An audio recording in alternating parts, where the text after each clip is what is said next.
በመጀመሪያ ጥሪያችንን አክብራችሁ ምናልባት የሚጠቅም ነገር ይገኝበት ይሆን ወይ ብላችሁ ጊዜያችሁን ከጊዜያችሁም በላይ ደግሞ ይሄንን ጠንከር ያለ ቀዝቃዛ አየር ለመጋፈጥ የወሰናችሁ ወዳጆቼ፣ ጓደኞቼ በሙሉ እጅግ አድርጌ ላመሰግናችሁ እወዳለሁ። ምክትል ጠቅላይ ሚኒስትር ደመቀ መኮንን፣ ዶክተር በድሉ ዋቅጅራ፣ ህይወት ምሻው፣ ብርሃኑ ሌንጂሶ፣ ዶክተር ዳኛቸው ለእናንተ ደግሞ እጅግ ላቅ ያለ ምስጋና ላቀርብ እፈልጋለሁ።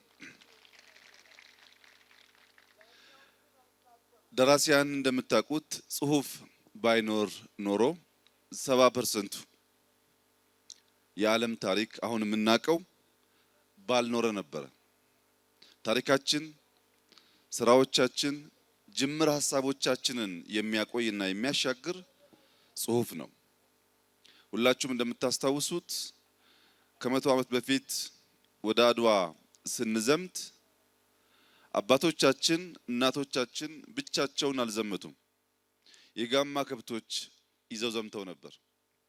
የያኔው ፈረስ፣ የያኔው አህያ አሁንም አህያ ስለሆነ ታሪክ የለውም። የዛሬ ሰው ከትናንትና ሰው የሚወርሰው እና በጽሁፍ የሚረከበው የሚቆምበት አለትና መሰረት ስላለው ወደ ሙሉነት የሚያድግ ይሆናልና ካልጻፍን ታሪክ ይበላሻል ብቻ ሳይሆን ዕውቀት ይሸራረፋል። በዚህም ምክንያት መጽሐፍ እጅግ አስፈላጊ ብቻ ሳይሆን እያንዳንዱ ሰው በቀን አንድ ገጽ ውሎውን፣ ያየውን፣ የሰማውን፣ የሚያስበውን ቢጽፍ በአመት 365 ገጽ ጽሁፍ ይሆናል። ለአንድ ወዳጁ ይልኝ ብሎት 65 ገጹን ቀዶ ቢጥልለት 300 መጽሐፍ ገጽ የሚሆን መጽሐፍ ማሳተምም ባይችል ጠርዞ ለልጆቹ ማስቀመጥ ይችላል። እኔ ጽሁፍንም ማየው ለመጀመሪያ ጊዜ የመኪናን ሞተር የፈለሰፈውን ሰው ዛሬ ከተኛበት ቀስቅሰን 200 ኪሎ ሜትር በሰዓት የሚምዘገዘጉ መኪና ይሁኑ የቤት ሳሎን ይሁኑ ለመለየት የሚያስቸግር ነገር ብናሳየው ይህን ሐሳብ እኔ አልጀመርኩትም ሊለን ይችላል።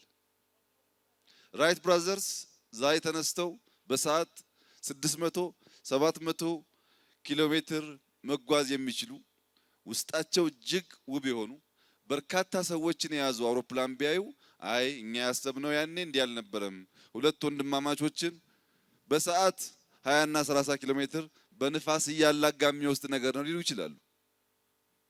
ኮምፒውተር የጀመሩትን ሰዎች ዛሬ ብናስነሳቸው እንኳን ኮምፒውተር ትናንሽ የስልክ ጋጀቶች ማድረግ የሚችሉትን ቢያዩ ይህን ነገር በዚህ ልክ አላሰብነውም ብቻ ሳይሆን የኛ የሐሳብ ጅማሬ ይሄ አይደለም ሊሉ ይችላሉ።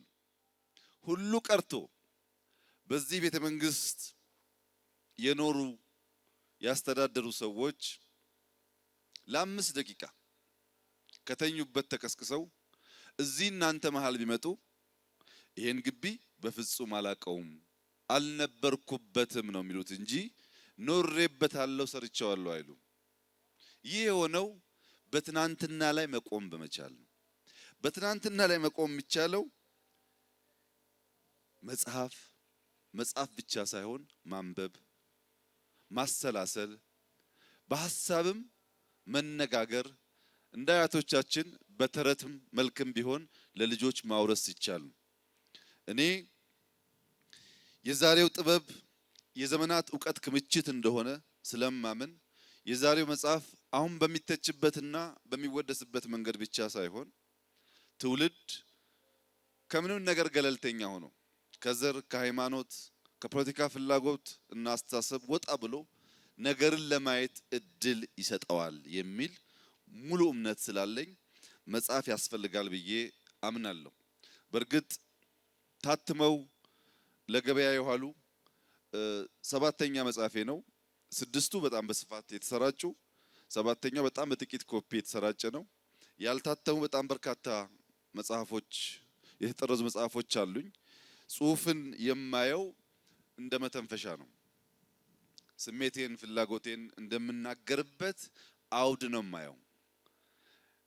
ብዙ ጊዜ ያልተናገርኩትና ዛሬ ብናገረው መልካም የሚሆነው ነገር እኔ በልጅነቴ የሶስተኛ ክፍል እና የአራተኛ ክፍል ተማሪ እያለሁ ግማሽ የሚያህሉ መምህራኖቼ ጓደኞቼ ነበሩ እና በጣም ተንጠራርቼ አቅፊያቸው ስለሚሄድ ብዙ ጓደኞቼ ይናደዱና ይሰድቡኝ ነበር።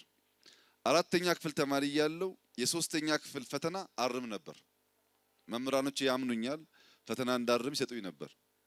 አንድም ቀን በኔ እድሜ ጓደኛ ኖሮኝ አያውቅም። የሚገርማችሁ ትግል ገብቼ በአመቱ ገደማ ወለጋ ነበርኩ። አባዱላ ላገኘው አዲስ አበባ መጣሁ። አባዱላ ማለት በዚያ ጊዜ ስሙን ለመጥራት የሚያስፈራ በጣም የከበደ ሰው ነው ለኛ። በኔና በሱ መካከል 20-30 ሰዎች ሊኖሩ ይችላሉ። የሩቅ መሪ ነው።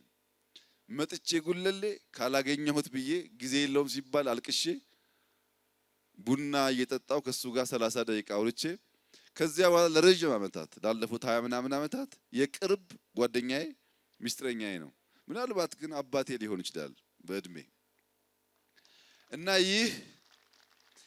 ይህ ከትላልቅ ሰዎች ጋር የመዋል እናቴም ስር ኩስኩስ ማለት ባህሪ ተረት እንድወድ ምሳሌ እንድወድ ነገሮችን በዚያ መንገድ እንድገልጽ ከመዓዛ ብሩህ ፕሮግራም ደግሞ መቆያ የሚለውን እጅግ አድርጌ የምወደውን ፕሮግራም በተደጋጋሚ ስለምሰማ ብዙ ነገር እንድማር እድል ሰጥቶኛል። ስተኛ በምተኛበት ሰዓት በጆሮዬ መቆያን እየሰማሁ ነው የምተኛው።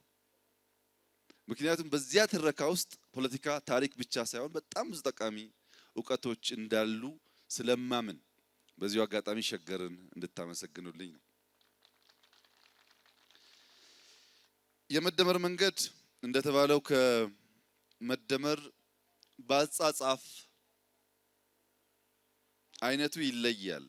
መደመር ሲጀምር የሁለቱ መጽሐፎች ውህድ ነበር፣ እየቀላቀለ ነበር የሚያስቀምጠው። ነገር ግን ብዙ ሰዎች ሀሳቡ ለብቻው ይቀመጥ የሚል ትችት ስላነሱ በወቅቱ መደመር በዚያ መንገድ ጠጠርና ለንባብ ባልቀለለ መንገድ ቀርቧል። ብዙ ትችት ስላስነሳ ያሁኑ ቀሎ ብዙዎች ማንበብ እንዲችሉት ሆኖ ተዘጋጅቷል። ተስፋ ማደርገው ብዙ ሰዎች ያነቡታል። ሲያነቡት እኔም ማሰብ አይጠበቅባቸውም። እኔን እየሳሉ ሳይሆን በመጽሐፍ ውስጥ በትረካ ውስጥ አልፈው የሚቀስሙትም እውቀት ካለ የሚተቹትም ሐሳብ ካለ በነጻነት መስጠት እጅግ ጠቃሚ ይሆናል። እያጎለበተውም እንደሚሄድ አምናለሁ። የመደመር መንገድ ሁለት ሐሳቦች ላይ ያተኩራል። አንደኛው ያለፈበትን መንገድ ለማሳየት ይሞክራል። ሁለተኛው የለውጡን ፈለግ ያሳያል። ቤተኛ ባይተዋር ያልኩበት ዋናው ምክንያት ኢህአዴግ ውስጥ በነበርንበት የመጨረሻው 10 ዓመታት በውስጡ ያለን ብንሆንም ብዙ ነገራችን በውጭ ነበር። እኛ ብዙ ሰዎች ያንን ነገር ስለማይገነዘቡ ቅድም ዶክተር በድሉ እንዳለው ድንገት መተን ድንገት ወደ ጉዳዩ የገባን ይመስላቸዋል። ግን አይደለም። ለዓመታት በብዙ መንገድ የነበረው ሁኔታ ለመታገል አስፈላጊ የሚባሉ ስልቶች ለማየት ሙከራ አድርገናል። በቤተኛ ባይተዋር ውስጥ ከእንግዳ ለይቼ ለማየት እንድችል ያደረገኝ ነገር እንግዳ መተዋጅ ነው። ቤተኛ ባይተዋር ግን ቤት ውስጥም ያለ የቤቱም አባላት አካል ያልሆነ ማለት ነው። ይህንን ጉዳይ ኮሎኔል አበበ ገረሱና ከማል ገልቹ ወደ ኤርትራ ጦር ይዘው ከመሄዳቸው በፊት ሌሊት ሙሉ አነጋግረናቸው ነበር። አጋጣሚ ኮሎኔል አበበም ዛሬ እዚህ ያለ፣ አቶ አባዱላም ዛሬ እዚህ ያለ። በጣም ጠቃሚ ነው የሚሆነው ሐሳቡ በእነሱም ሊተች ስለሚችል ያን የነበረው መከራከሪያ ሐሳብ ከውጭ ሆኖ መታገል አክሳሪ ነው የሚል ነው። እኔ ሁልጊዜ ኃይሌ ፊዳንና ብርሃነ መስቀል ረዳን ምን አለ ሊቀመንበርና ምክትል በሆኑ እያልኩ የማስባቸው ሰዎች ናቸው። ሁለቱ የሁለት የተለያየ ፓርቲ መሪዎች ቢሆኑም ባህሪያቸው፣ ትጋታቸው፣ የማንበብ ዝንባሌያቸው፣ ለማወቅ የመፈለጋቸው ጉዳይ ብርሃነ መስቀል ረዳን ከዘሩ ክሸን ጋር ከማየት ከኃይሌ ፊዳ ጋር ማየት ይሻላል እያልኩ በአእምሮዬ ያለፈም ታሪክ ቢሆን ሁለቱን እንደ አንድ የፓርቲ ሰው አድርጌ እስል ነበር። ሁለተኛው ደርግን ሂሳዊ ድጋፍ እናደርጋለን ብለው ሲወስኑ መኢሶኖች ኢህአፓም አብሮ ገብቶ በነበረ እላለሁ። ያንም ልበት ምክንያት ኢህአፓና መኢሶን ሁለቱ ሲደመሩ በጣም ከፍተኛ ቁጥር ያለው ምሁር ተማሪ አላቸው፣ ከደርግ በእጅጉ የላቀ። ሁለቱ ገብተው ቢሆን ኖሮ አንደኛ አሁን የምንጠየፈው የነጭም የቀይም ሽብር ላይፈጠር ይችል ነበር።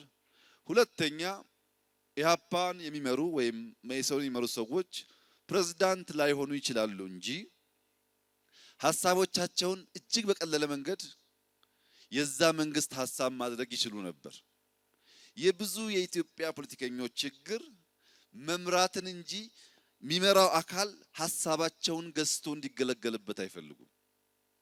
መምራት ማለት በዛች ድንክ አልጋ መተኛት ብቻ ሳይሆን በዚያ የሚደረግ ሐሳብ ተጋሪ መሆን ወይም አጋሪ መሆን መቻል፣ መደመጥ ያለውን ጉልበትና ብቃት መገንዘብ መቻል። እነዚያ ሰዎች ገብተው ቢሆን ኖሮ በእውቀትና በሐሳብ ልቀው አሳምነው ጽፈው ልክ እንደ መሬት ላራሹ ጉዳይ ብዙ ጠቃሚ ሐሳቦች ለመንግስትም ለህዝብም ማስተማር ይችሉ ነበር ብዬ አምናለሁ። ይህንን ከመደመር ጋር ብታዩት መልካም ነው የሚሆነው። ያኔ መደመር ቢቻል አሁን ወደፊትም መደመር ቢቻል ይጠቅማል። መሪነት ዶክተር በድሉ እንዳለው የብዙ ጊዜ መሆን የለበትም። በሞደርን ሂስትሪ ባለፉት 3 ዓመታት መንግስት በተፈተነበት ልክ ባየነው ውጣ ውረድ ልክ ችግር ኢትዮጵያ ውስጥ ገጥሞ እንደሆነ እርግጠኛ አይደለሁም። እኔ ባለኝ ግንዛቤ አይመስለኝም። ይህ ጉዳይ አብዛኛው ሰው ሰራሽ፣ አብዛኛው እኛ የምንፈጥረው ችግር ነው።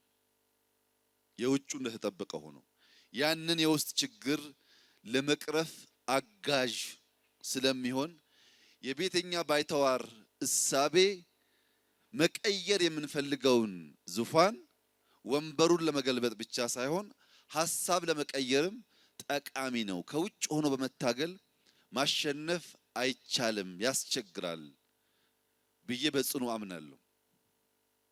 የኢትዮጵያን ታሪክ ብታዩት እሱን ነው የሚያሳየው። የኢትዮጵያ ወይም የዓለም ፖለቲካ የብቻ ጉዞ አይደለም። ብዙ አይነት ሰዎች አሉበት።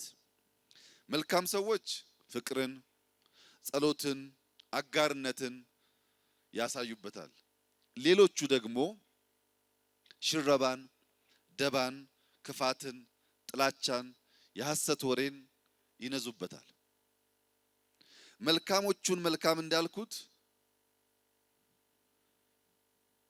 የመልካሙን ተቃራኒ ሌሎቹ ነው ያልኩት።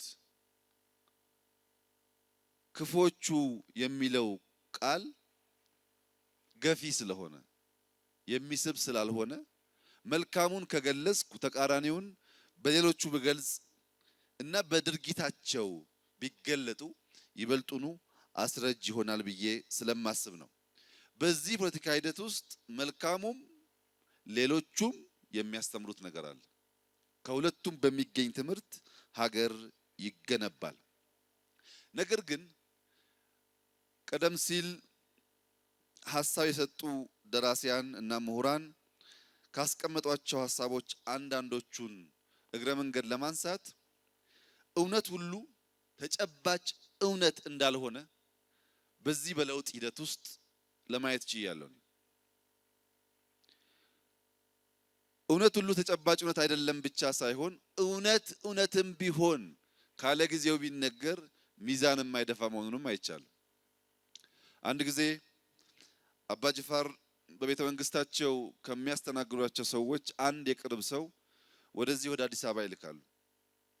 ያ ሰው አዲስ አበባ መጥቶ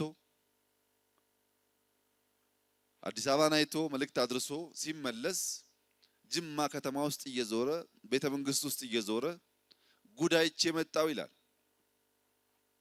የሆነ በእግር የሚወዛወዝ ልብስን ከልብስ የሚሰፋ የሚያገጣጥም በአንዲት ደቂቃ ረጅም ቦታ ልብስን የሚያገናኝ ነገር አዲስ ማሽን አይቼ መጣው እያለ እየዞረ ይናገራል።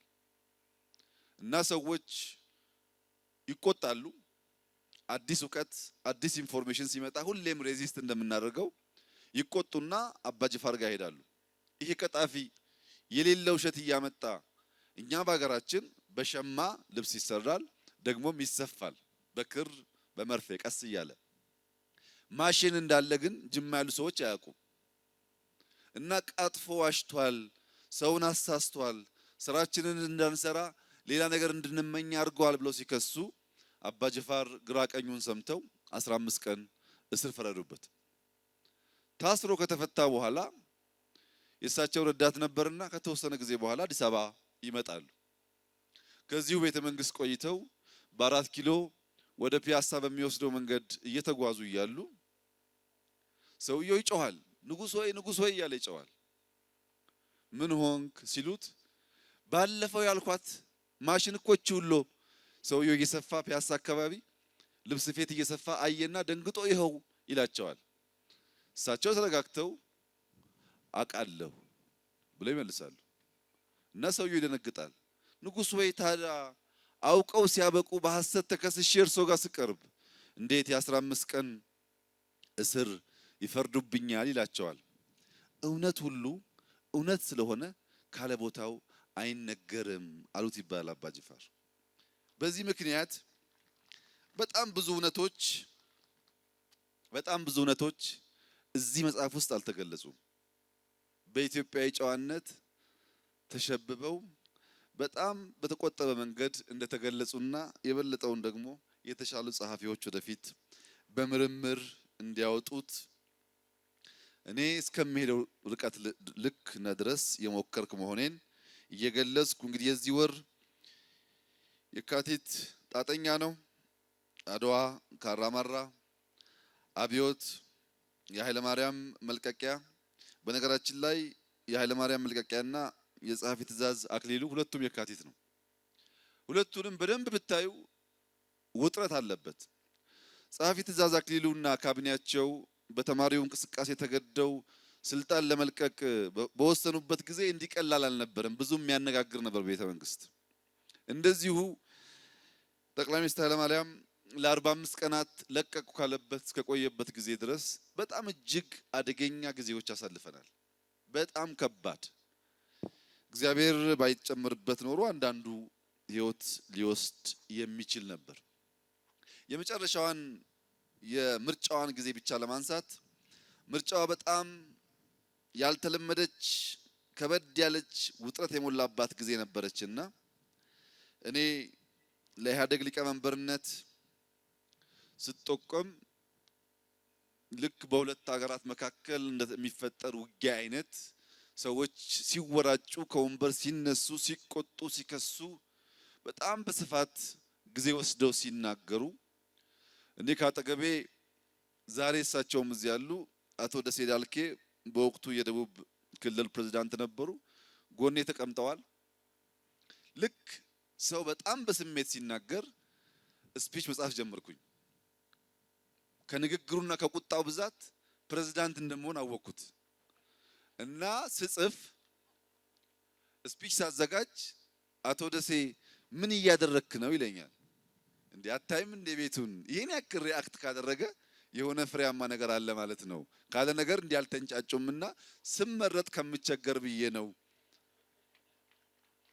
በነገራችን ላይ እዚያ 5 ሰዓት ተኩል ላይ ከተመረጥኩ በኋላ ያደረኩት ንግግር በወቅቱ የነበሩ ሰዎች ይሄው አታዩ እንደሚመረጥ እኮ ቀድሞውኑ ያቅ ነበር፣ ተዘጋጅቶ ነው የመጣው ያስባለ ነበር። እና እኔ ያልኩት ለአቶ ደሴ ምንድነው በምጡ ላይ ሳይሆን በልጁ ላይ ባተኩር ይሻላል ብዬ ነው። ምጥን ካሰቡ መውለድ አይቻልም። ምጡን ረስቶ የሚወጣውን ፍሬ ልጅ ማየት ስለሚሻል በሚል ነበር። አሁንም ብዙ መከራ፣ ብዙ ጣጣ፣ ብዙ ወሬ ስላለ ኢትዮጵያ ውስጥ ብዙ ሰዎች በዛ ተሸብበን የምንታሰር ይመስላቸዋል። እንደዚህ አይነት መከራ ብዙ እንድናወጣ የሚያግዝ እንጂ የሚያቆም ስላልሆነ ብዙ ጊዜ ምጡን እየተውን ልጁ ላይ ብናተኩር የተሻለ ውጤት ለማግኘት ያስችላል ብዬ አምናለሁ። ለኢትዮጵያ አንድነትና እርቅ በእጅጉ ያስፈልጋል። ኢትዮጵያ አንድ እንዳትሆን የሚፈልገው የዓለም ቁጥር እና ተቋማት አይነት ሲታይ በጣም ያስፈራል።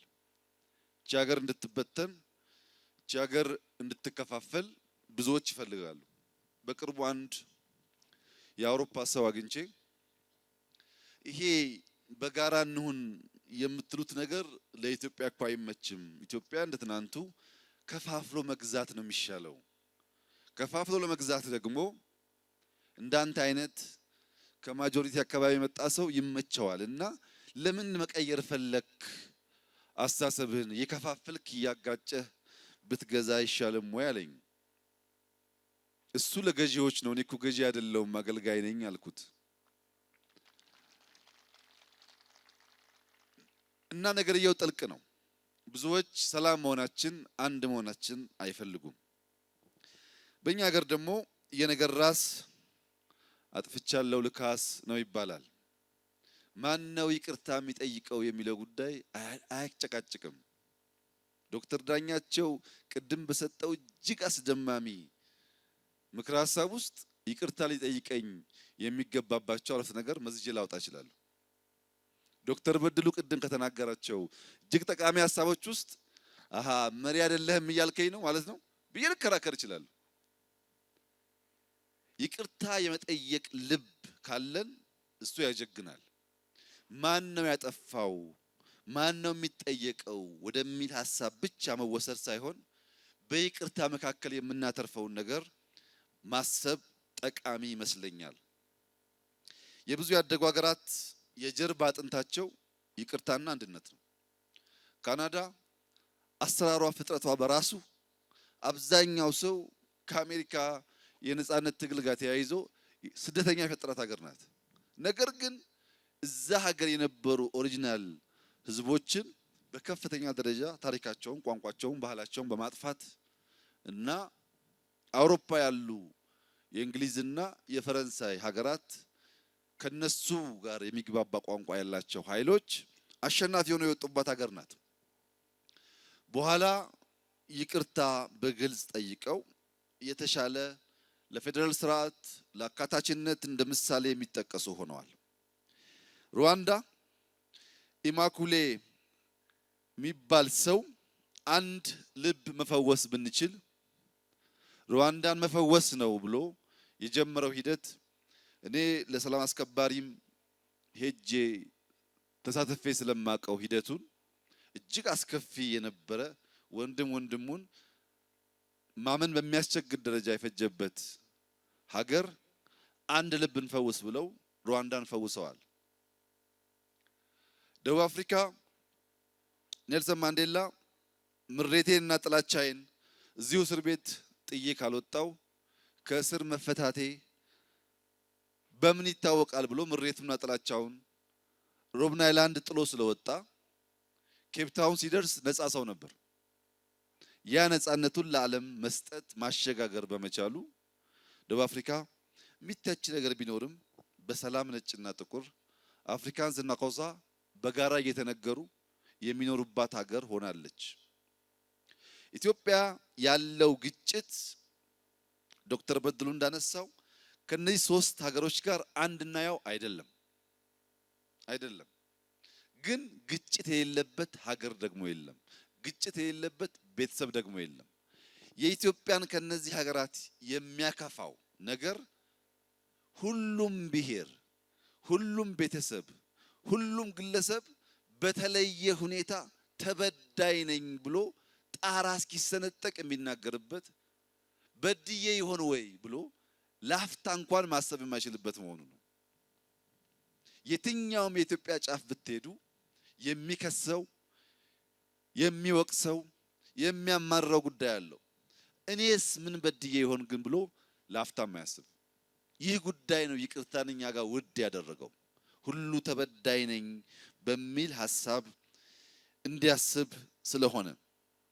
ሁለተኛው ኢትዮጵያ ውስጥ በጣም ይህን ነገር ከበድ የሚያደርገው ጀግንነትና ጀብደኝነት መቀላቀላቸው ነው። በነገር ሁሉ ጀብደኛ መሆን ጀግና አያደርግም። ጀግና ታጋሽ ነው። ጀግና ደግ ነው። ጀግና የማያሸንፈውን ጦርነት አይጀምርም። ከጀመረ ይጨርሳል። ያ እንዳይሆን የሚገዳደር ነገር ካለ ህይወቱንም ቢሆን ይሰጣል። የኛ ጀብደኝነት ነው በማይሆነው ነገር ሁሉ ነው ወደ ጸብ፣ ወደ ዱላ እና ሀገር ወደሚያፈርስ ነገር የምንሄደው። በዚህ ምክንያት ሰላማዊ ታጋዮች ማድነቅ አንችልም። የትኛውም ጸሐፊ፣ የትኛውም ተናጋሪ ኢትዮጵያ ውስጥ ያሉ የሰላም ታጋዮችን አያደንቅም። ለምሳሌ ፕሮፌሰር መስፍን ወልደ ማርያም በቅርቡ ህይወታቸው አልፏል። ነገር ግን ብዙ ታሪክ ያላቸው የሚነገርላቸው ሰው ናቸው። እኚህ ሰው እድሜያቸውን በሙሉ በሰላማዊ መንገድ በንግግርና በብዕር ታግለዋል። እሳቸውን ታጋይ ከማለት ይልቅ ሌሎች ከእሳቸው ባነሰ ጊዜ ብዙ በመሳደብ የምናውቃቸውን ሰዎች ታጋዮች ማለት ይቀናናል። ወይም ቄስ ጉዲና ቶምሳ የመካነ ኢየሱስ ፕሬዝዳንት የነበሩ የጻፉትን ነገር ብታነቡ የሚያውቋቸውን ሰዎች ብታነጋግሩ እንደዚህ አይነት ሰው እውን ኢትዮጵያ ውስጥ ነበረ ወይ የሚያስብል ማንነት ያላቸው ለአፍሪካ የመካነ ኢየሱስ የክርስትና ህብረት ቸርች ስለ ምግብ፣ ስለ ነፃነት፣ ስለ እኩልነት የማታወራ ከሆነ ፍትሃዊ አምላክን እያመለክን ፍትህ የሌለበት አገር እንዴት እንኖራለን የሚል ሐሳብ ፕሮፖዛል አቅርበው የዓለም ሉተራን ቸርች ሐሳባቸውን ተቀብሎ ልክ እንደ አክቲቪዝም ስለ ሰዎች ልጆች እኩልነትና ነፃነት ቤተክርስቲያን እንድትናገር ማድረግ የቻሉ እዚህ ግቢ ውስጥ ታስረው ከውጭ ሀገር ሰዎች መጥተው ከመንግስት ጋር ተነጋግረው አስፈትተዋቸው ይዘዋቸው ባየራቸው ወደ ውጭ ለመሄድ ሲጠየቁ እረኛ እንዴት መንጋውን ጥሎ ይሄዳል? ከመንጋው በፊት ይሞታል እንጂ ብለው እዚህ ግቢ የሞቱ ሰው ናቸው።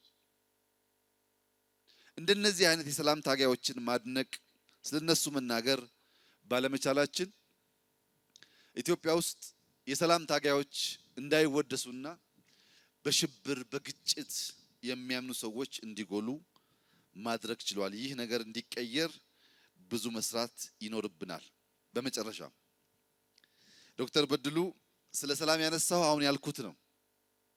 ከካናዳ እንማራለን፣ ከሩዋንዳ እንማራለን። እኔ መጀመሪያ ይቅርታ ጠይቃለሁ። ዶክተር በድሉ ይቅርታ ይጠይቃል። እኛን ያዩ ወጣቶች ደግሞ በሰላምና በተስፋ ከሚያጋጩና ከሚያጣሉ ጉዳዮች ወጥተው ሀገር ይገነባሉ።